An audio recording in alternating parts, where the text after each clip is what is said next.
You could spend your entire life being agreeable and still die never having been truly seen. Carl Jung. What if being a good person is exactly what's making you feel invisible? Not weak, not unworthy, just unseen, like you're living behind glass. From the outside, you look calm, cooperative, likable. But on the inside, you're quietly screaming for space for truth, for someone to finally notice you, not the performance. It didn't start this way. As a child, you learned early: be nice and you'll be safe. Make others happy and you'll be loved. Don't rock the boat. Don't say no. Don't make them uncomfortable or they might leave. So you adapted. You smiled when you were angry. You stayed silent when something felt wrong. You became what they needed, even if it meant forgetting who you were. Years passed, and that behavior didn't fade, it evolved.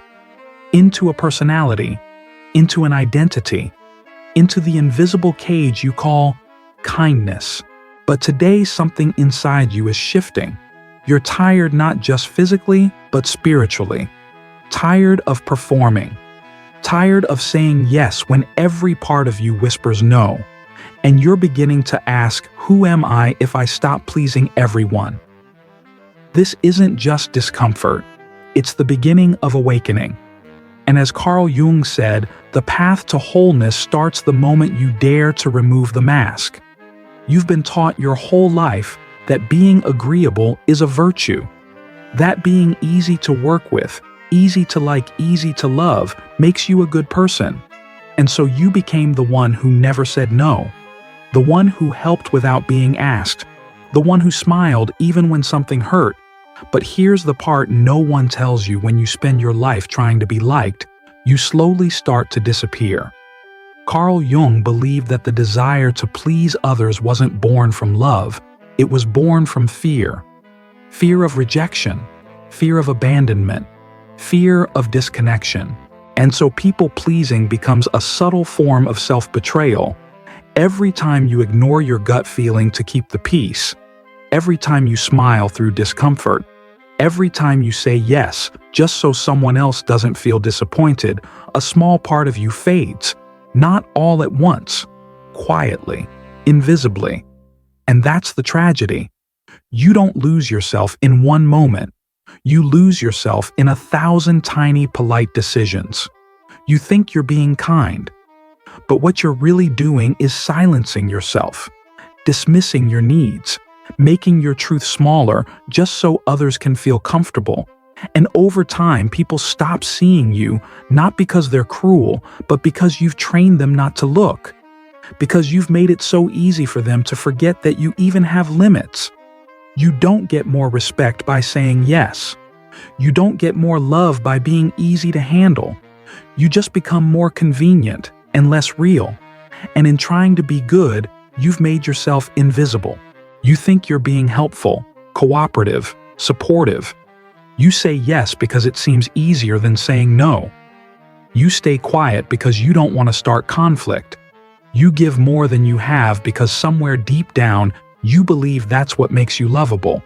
But what no one tells you is that every time you put someone else's comfort above your own truth, you're not being noble, you're abandoning yourself. Carl Jung understood this far before it became a self-help cliché. He saw it not as kindness, but as a slow emotional suicide. Each time you silence your needs, your voice, your instincts, you're not just being flexible, you're training the world to ignore you. You're teaching others that your time is negotiable, your boundaries are soft, your silence is consent. And with every accommodation, you become smaller, fainter, easier to overlook. But the real danger isn't what others do to you, it's what you begin to do to yourself. You start to overthink everything. You apologize for existing. You start calling exhaustion normal. You call emptiness being strong. You begin to mistake your fading self for maturity. And the truth is you're disappearing in plain sight. Worse yet, the people around you don't even notice. They love your helpfulness. They rely on your yes. They benefit from your self-betrayal. Not because they're bad, but because you've never given them a reason to believe you had limits. And when you do finally try to reclaim yourself, they say you've changed. But you didn't change. You're just finally coming home to yourself. And that is not selfish, that's survival. Carl Jung had a name for the part of you that smiles while breaking inside. He called it the persona. It's the social mask you were taught to wear so you could survive, to fit in at school, to win your parents' approval, to keep your job, to maintain peace in your relationships. You weren't born with it, you were trained into it. Every time someone said, "Be polite, don't make a scene, be good," you learned that the real you wasn't welcome. So you shaped yourself into someone more digestible, less angry, less needy, less alive. The persona isn't fake, it's functional. You need it. We all do to navigate society, to play certain roles, to avoid chaos. But the danger Jung warned of is this. When you start believing the mask is your true face, you lose access to your soul. And that's exactly what happens to chronic people pleasers. They become so good at performing the role that even they forget where the act ends and the self begins. You tell yourself, "This is just who I am. I'm easygoing, dependable kind." But deep down you feel it. The fatigue of pretending. The quiet resentment building with every yes. The ache of being known for a version of you that doesn't even feel real anymore. And then one day, you look in the mirror and wonder why you feel fake. Why no one really sees you. Why you're surrounded by people but feel completely alone. That's not depression.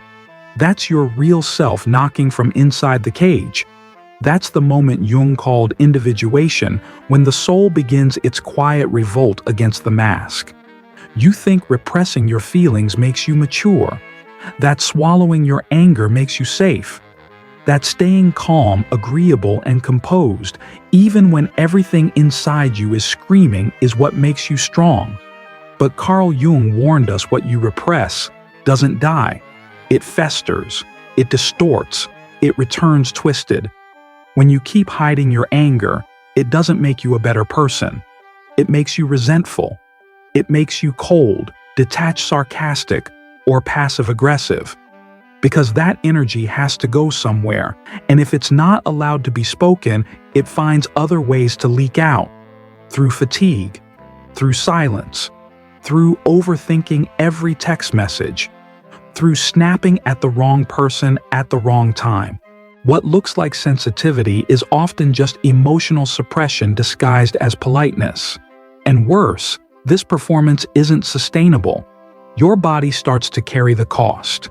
You feel tired all the time, like you're dragging yourself through life. You're mentally foggy, emotionally burned out, spiritually flat. You think you're just stressed. But the truth is, your body is carrying the weight of all the things your voice was too afraid to say. This is not sensitivity. This is self-abandonment. And over time, it becomes an emotional prison, one you helped build with every repressed, every fake smile, every time you swallowed your truth to make someone else feel okay. Jung understood this better than most. He knew that repression leads to disconnection from others and from yourself. Because when you stop telling the truth even gently, you stop being real. And when you stop being real, you don't just lose relationships, you lose the one person you were meant to be. One of the hardest truths to accept is this. You are training the people around you with every yes you didn't mean, with every boundary you refused to set, with every truth you swallowed just to keep the peace.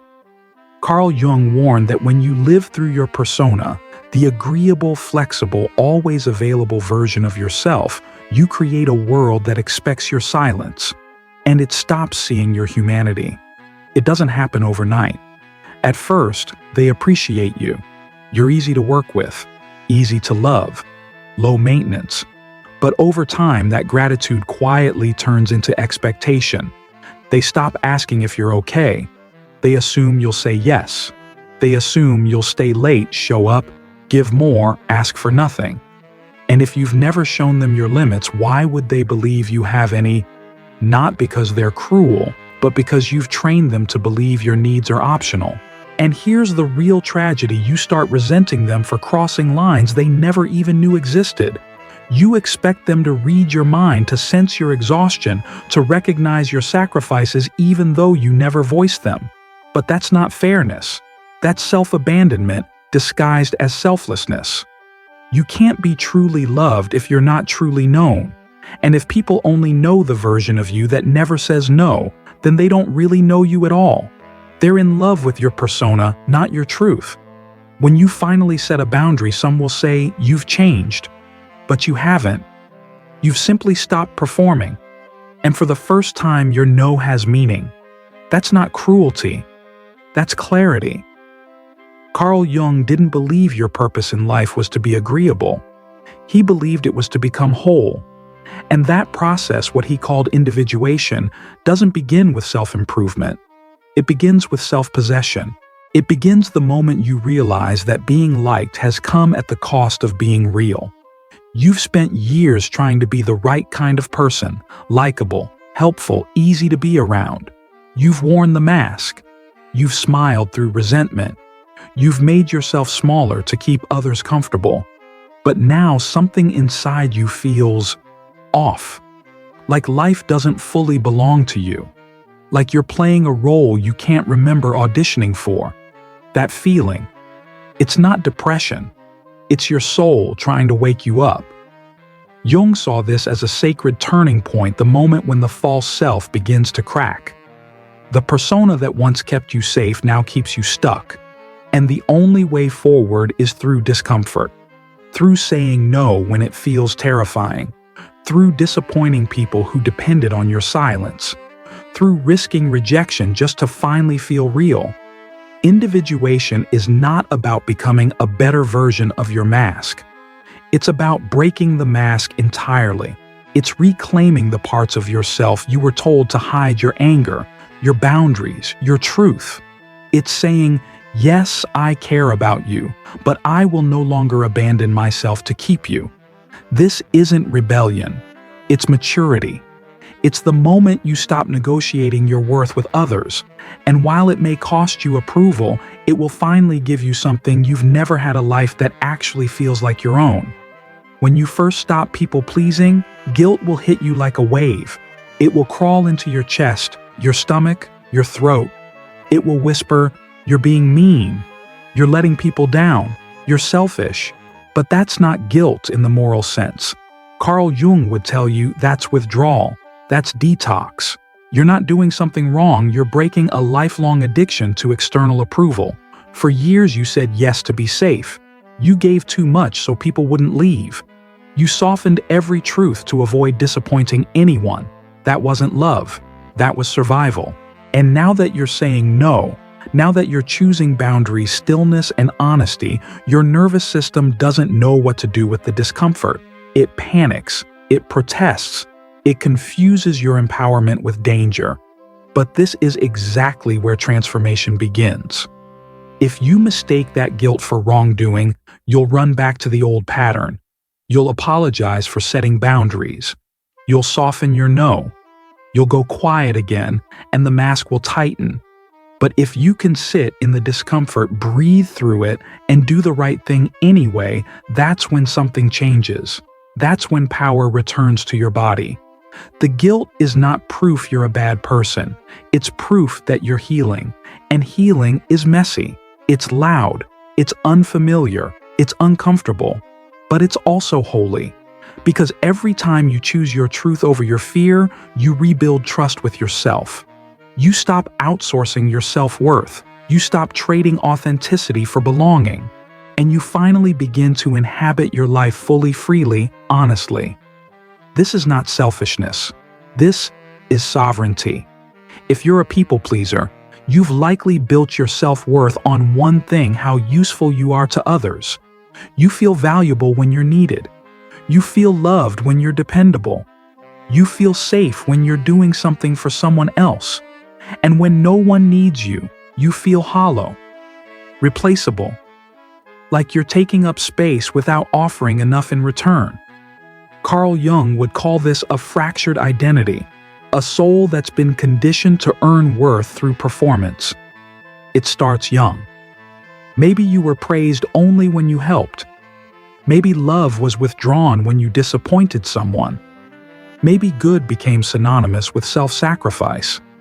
And now, even as an adult, you feel guilty for resting, for saying no, for not being endlessly available. But this isn't worth. It's servitude. It's identity built on transaction. And the moment you stop producing, you feel you've stopped mattering. True self-worth isn't about your utility. It's not about how easy you are to be around. It's not about how well you meet other people's expectations. It's about how deeply you honor your truth, even when it's inconvenient, even when it disappoints someone, even when it makes you less likable. Your value lives in your presence, not your productivity, in your clarity, not your compliance, and in your ability to stand in who you are without needing anyone's permission. This is the shift. You stop defining yourself by what you do for others. You begin to define yourself by what you no longer do against yourself. That's not rebellion. That's resurrection. That's individuation. And in Jung's view, that's where your real value begins to emerge, not from being useful, but from being whole.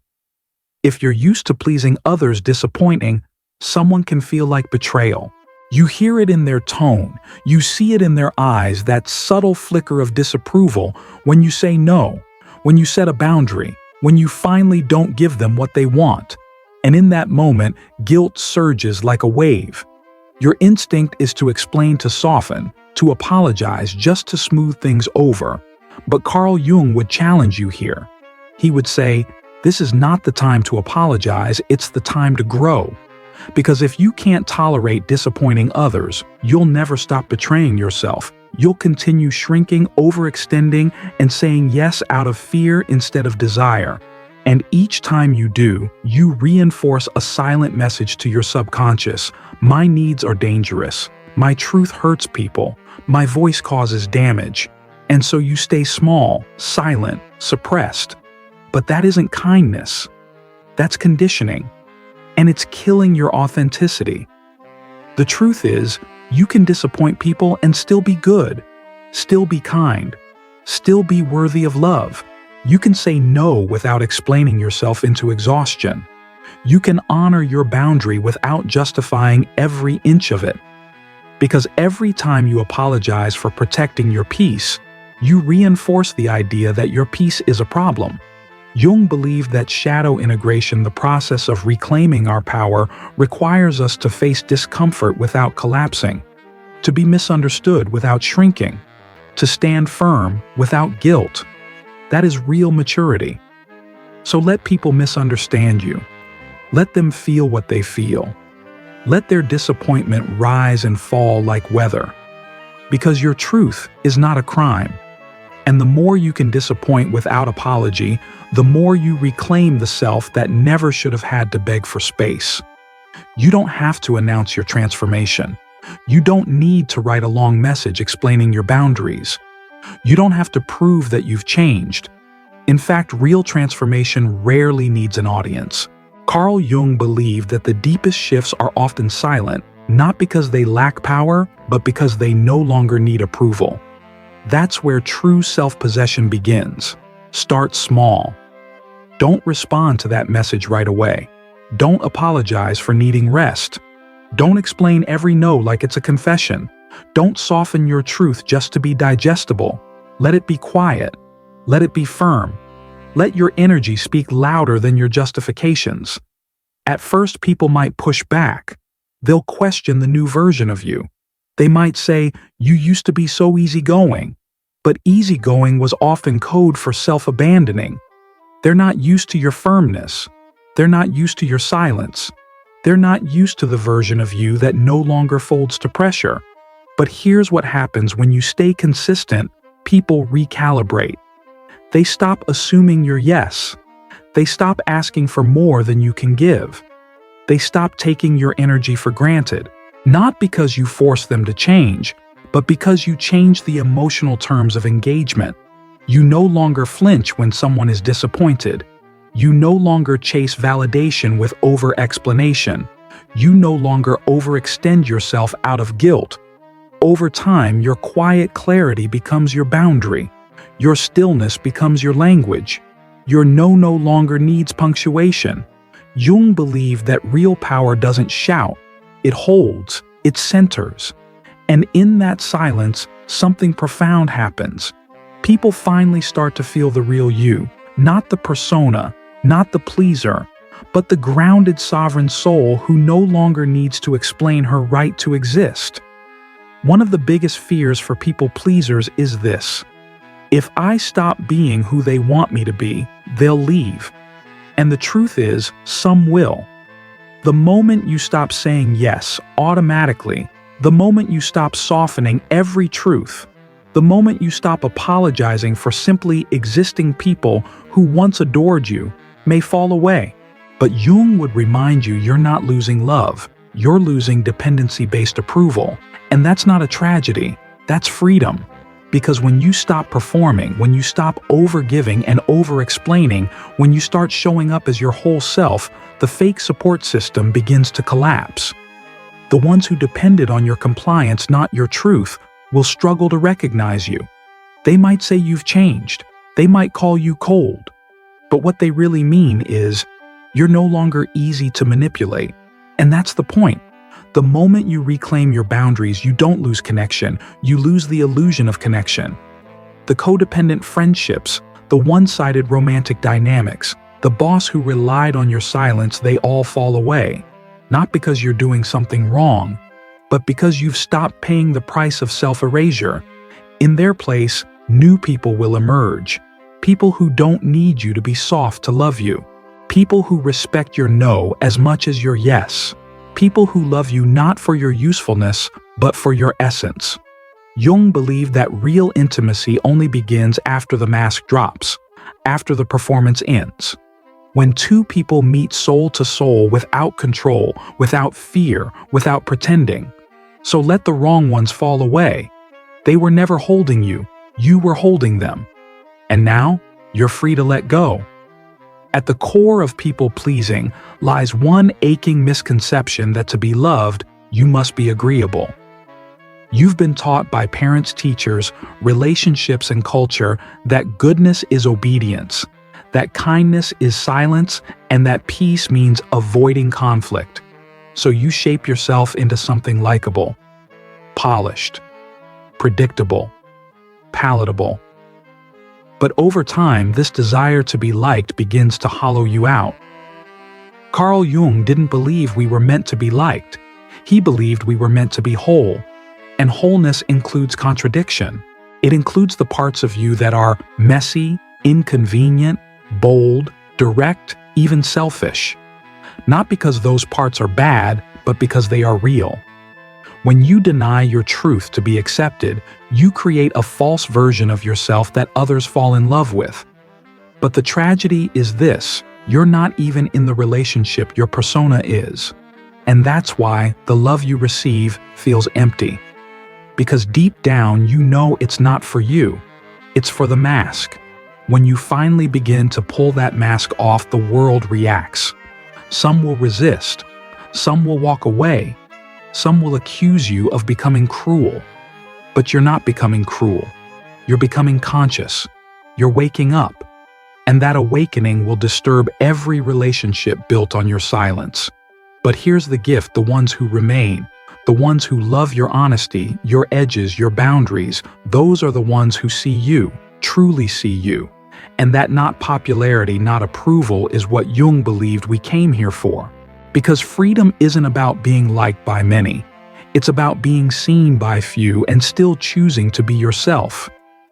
If there's one truth this journey teaches us, it's this: you don't have to be everything for everyone to be worthy of love. The more you abandon yourself to earn acceptance, the more you teach the world that your truth is negotiable. And over time, that becomes a habit not just of behavior, but of identity. You lose track of who you are beneath all the yeses, the pleasing, the silence. But the real strength is not in how much you can tolerate. It's in how honestly you can live. It's in the moments you say no when everything in you is afraid of losing connection. It's in choosing authenticity over likability, clarity over comfort, and truth over approval.